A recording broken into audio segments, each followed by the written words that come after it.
everybody. Today, for another episode of our Valentine's Crimes, we're going to be talking about Della Sutorius. If you don't know who she is, well, let me tell you.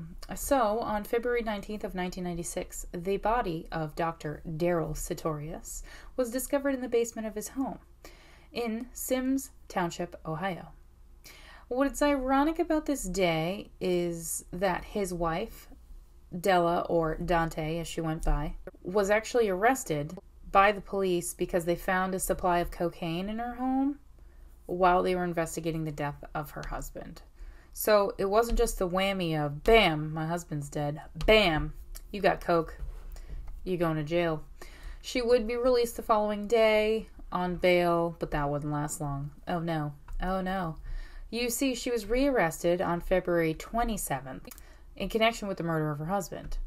You see, the police were able to figure out that she indeed purchased the gun that shot and killed her husband, Daryl. Although when they did the GSR, gunshot residue test, it determined that she was the one that fired the gun on the day that Daryl died. So, she then was charged with aggravated murder.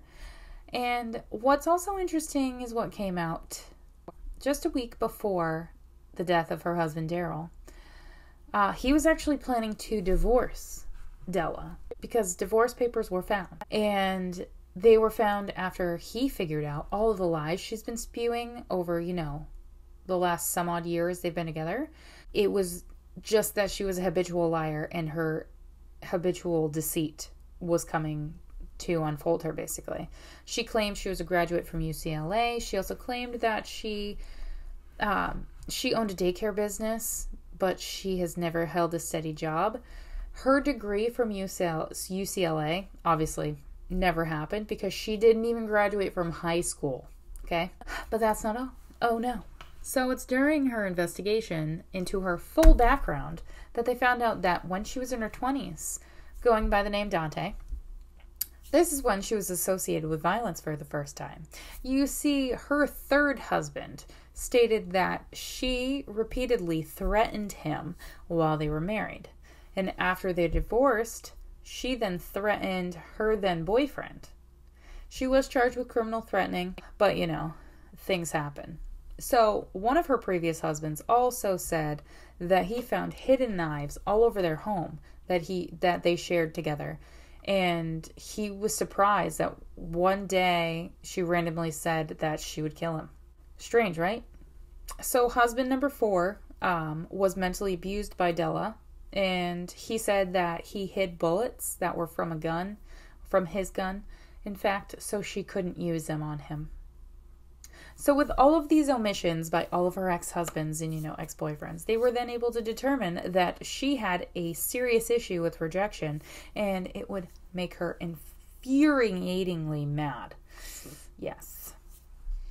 So her sister Donna Hall also said that Della's view of men was always for monetary gain, and Della wouldn't speak on her behalf during her trial at all. Nope, she didn't want to defend herself. None of that. Y'all already know what's happening. Bye. That's basically the shit that she's giving off, is that she doesn't give a fuck.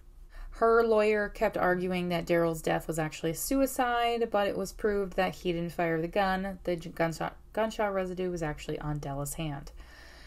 So ultimately, on June 7th of 1996, she was found guilty of aggravated murder, and she received 23 years to life in prison with no parole.